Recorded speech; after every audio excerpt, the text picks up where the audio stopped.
واقعہ سلطان صلاح الدین ایوبی قسط نمبر 14 اپنا اسلامک اسٹوڈیو۔ لیکن زکوئی کون تھی؟ وہ مراکش کی ایک رقاصہ تھی۔ کسی کو بھی معلوم نہیں تھا کہ اس کا مذہب کیا تھا۔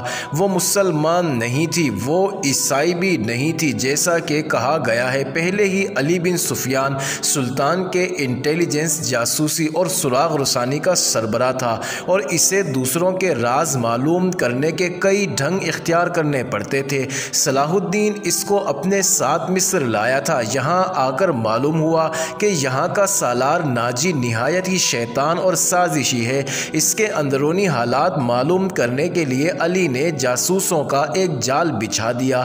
اس اقدام سے علی بن سفیان کو ایک بات یہ معلوم ہوئی کہ ناجی حشیشن، جو کہ پہلے ذکر ہوا ہے، بلیڈ کی طرح اپنے مخالفین کو زہر اور حسین لڑکیوں سے پھنساتا اور اپنا گرویدہ بناتا اور مرواتا ہے۔ علی بن سفیان نے تلاش و بسیار کے بعد کسی کی وساطت سے زکوئی کو مراکش سے حاصل کیا اور خود بردہ فروش کا روپ دھار کر ناجی کے ہاتھ بیچ دیا۔ زکوئی میں ایسا جادو تھا کہ ناجی اس کو سلطان کے پھنسانے کے لیے استعمال کرنا چاہتا تھا، لیکن ناجی خود اس لڑکی کے دام میں پھنس گیا، اور پھنسا بھی ایسا کہ زکوئی کے سامنے وہ اپنے سالار سے تمام باتیں کیا کرتا تھا۔ ناجی نے زکوئی کو جشن کی رات سلطان صلاح الدین کے خیمے میں بھیج دیا اور اپنی اس فتح پر بہت خوش ہو رہا تھا کہ اس نے صلاح الدین کا بت توڑ دیا ہے۔ اب وہ اس لڑکی کے ہاتھوں شراب پلا سکے گا اور سلطان کو اپنا گرویدہ بنا لے گا۔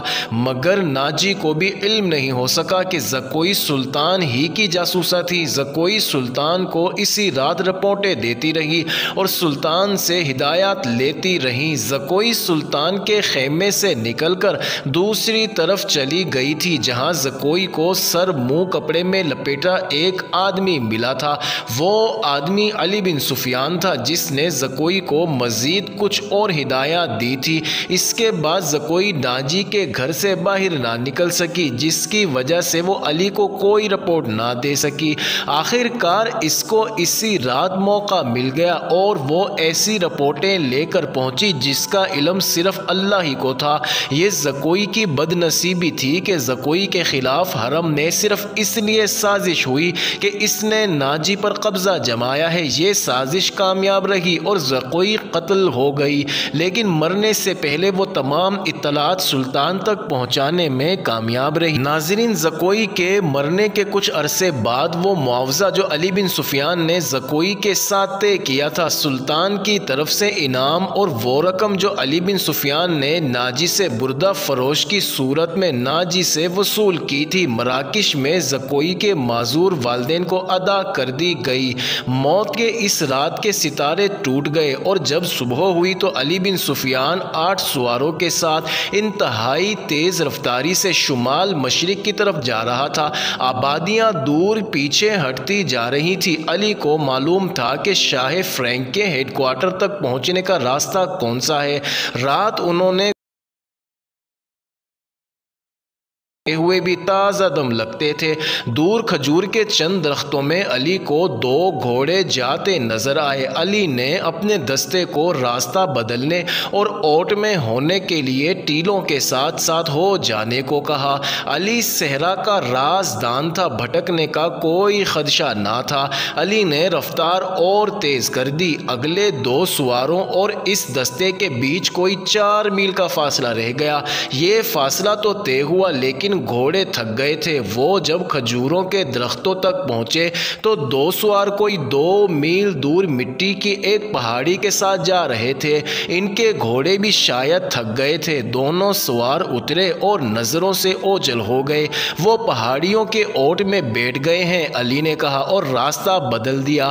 فاصلہ کم ہوتا گیا اور جب فاصلہ کچھ 100 گز رہ گیا تو وہ دونوں بندے اوٹ سے باہر آئے۔ انہوں نے گھوڑوں کے سر پر دوڑنے چلانے کا شور سن لیا تھا وہ دوڑ کر غائب ہوئے۔ علی بن سفیان نے گھوڑے کو ایڑ لگائی، تھکے ہوئے گھوڑے نے وفاداری کا ثبوت دیا اور اپنی رفتار تیز کر دی۔ باقی گھوڑے بھی تیز ہو گئے۔ وہ جب پہاڑی کے اندر گئے تو دونوں سوار نکل چکے تھے مگر زیادہ دور نہیں گئے تھے، وہ شاید گھبرا بھی گئے تھے۔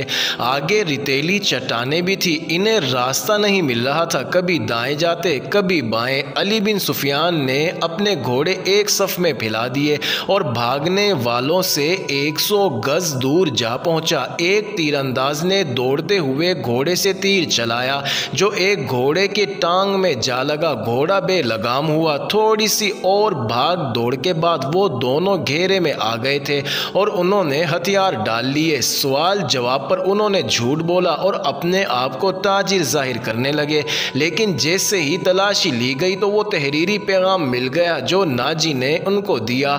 ان دونوں کو حراست میں لیا گیا، گھوڑوں کو آرام کا وقت دیا گیا اور پھر یہ دستہ واپس آ گئے۔ ناظرین، سلطان صلاح الدین ایوبی بڑی بے چینی سے ان کا انتظار کر رہا تھا۔ دن گزر گیا، رات بھی گزرتی جا رہی تھی۔